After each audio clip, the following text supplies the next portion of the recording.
We are going to begin working on our snow globes today. To start, we're going to work on the background or the sky of our snow globe. We are going to make 3 practice sketches just so we can begin our snow globe with our most favoritist idea. So on a sheet of paper, I am tracing 3 circles. If you didn't have that really nifty circle tracer, well, then just use the lid of a jar. I'm using the cold colors for my sky. I'm going to make 3 totally different practice paintings and then pick my very favorite one to paint my sky.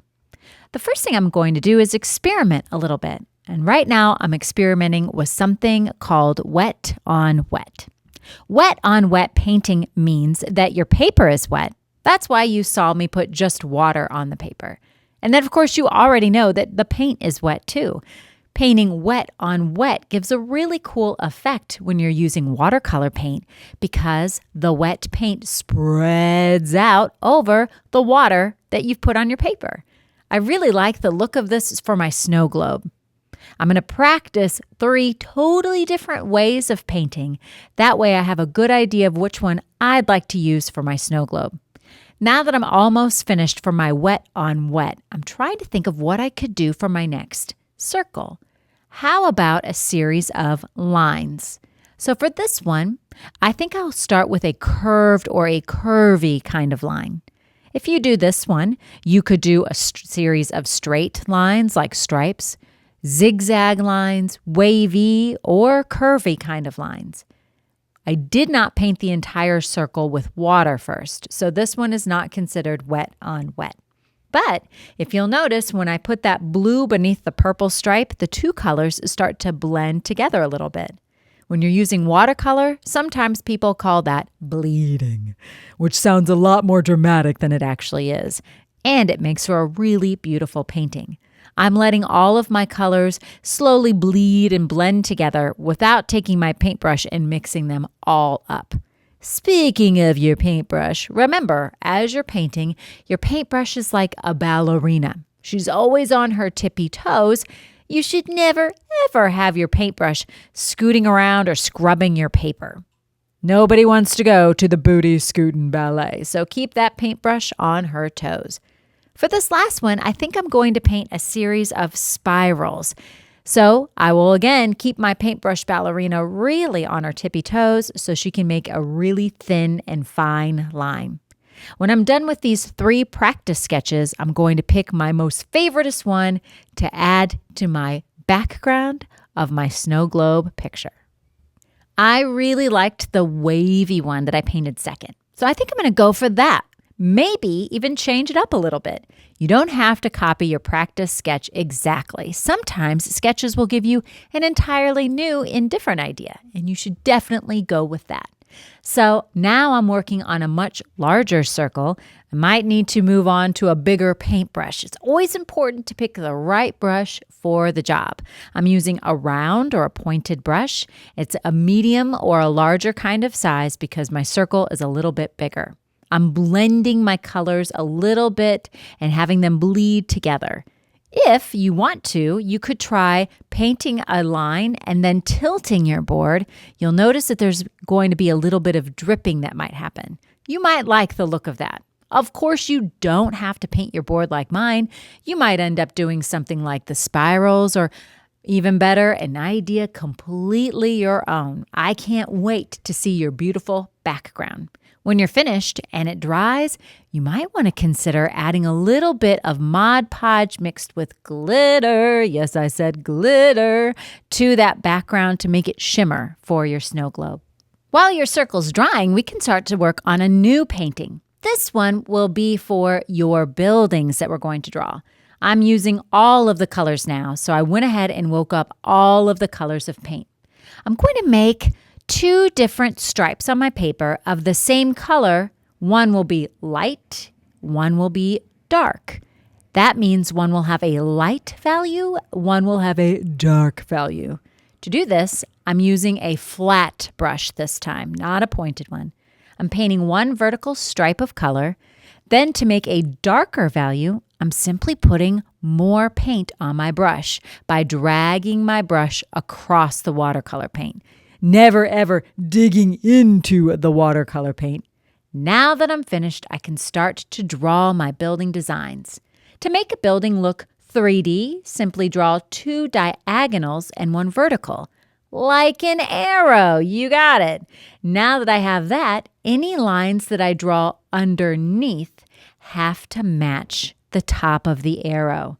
That will further make my building look 3-dimensional. Isn't that amazing?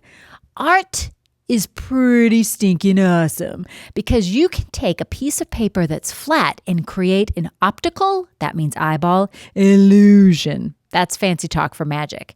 That's right, you can do magic by drawing, simply by making something look 3-dimensional.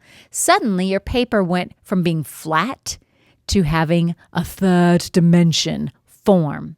You can make some of your buildings 3-dimensional. You can also make some of your buildings flat by simply drawing a horizontal and then a vertical line. Now, let's talk about lines. Lines and shapes are what's going to make all of your buildings very unique and stand out. So take your time, get creative, and think of the different kinds of lines: horizontal, vertical, zigzag, spiral, you name it, that you can add to your buildings to really make them beautiful and unique. If you want to use colorful Sharpies, you could use those a little bit to maybe add a little bit of color to your buildings or use them to draw your designs. I know that each one of your amazing designs for your buildings are going to be truly awesome and unique, just like you. Remember, to make one of your buildings 3-dimensional, all you have to do is start by drawing a diagonal and another diagonal, a vertical line right down the middle, and 1 for the side. Remember, when you're making those windows, have them match the diagonals at the top of your arrow. I'm going to work on filling my entire paper with all sorts of different buildings. The more buildings and the more variety that you have, the better. You can even make some of your windows look 3-dimensional. Check out how I do this. I just add an extra line to one side, and that'll make the window look as though it has some dimension too. I can't wait to see your unique buildings. You might even want to check out buildings from around the world or famous landmarks like the Eiffel Tower, the Empire State Building. You name it, why not try drawing it and then definitely come up with some of your own. Now it's time to cut these buildings out. To cut them out quickly, I'm just going to cut along the line that I painted. Once I've got all of those buildings cut out, I can go a little bit slower to cut out the tops of the buildings. I'll want to take my time on that step because I don't want to mess up all of the details that I've created for my buildings. Now that your buildings are all cut out, it's time to settle upon your composition. Composition is the way an artist arranges things in their work of art. So once you've figured out your composition or where you want things to be placed in your work of art, then it's time to glue those things down. Gluing them down can be a little tricky. So what I would recommend is just kind of pulling one building away at a time and then trying to place it back where you had it before. In my room, you know that we put glue around the edges. We don't need to put any glue in the middle of the building if there's glue around the edges. And I'm using my little handy-dandy glue brush and my glue cup, making sure to place my glue around the edges. Sometimes you do have to press and hold or massage the paper a little bit to make sure you give the glue enough grab time. If you don't give the glue enough grab time, then the glue can't grab the paper. It can't do its job. Sometimes what I like to do is even turn my work of art over and massage the back to help the glue grab the paper. All right, I'm going to go ahead and finish gluing down all of my buildings, then go on to the final steps of my masterpiece. You might notice that there's some buildings hanging off the edge of your circle, if you decided to have your snow globe be a round circle. To get rid of those, I'm just trimming off the bottom, but I think I'm going to save them. What if I want to use them for something else? So I'm setting them aside, and suddenly I have a really cool snow globe. Now to add the snow. For snow, you could use fake snow or glitter. It's up to you. I'm just starting by adding glue dots. That's where I want little sprinklings of snow.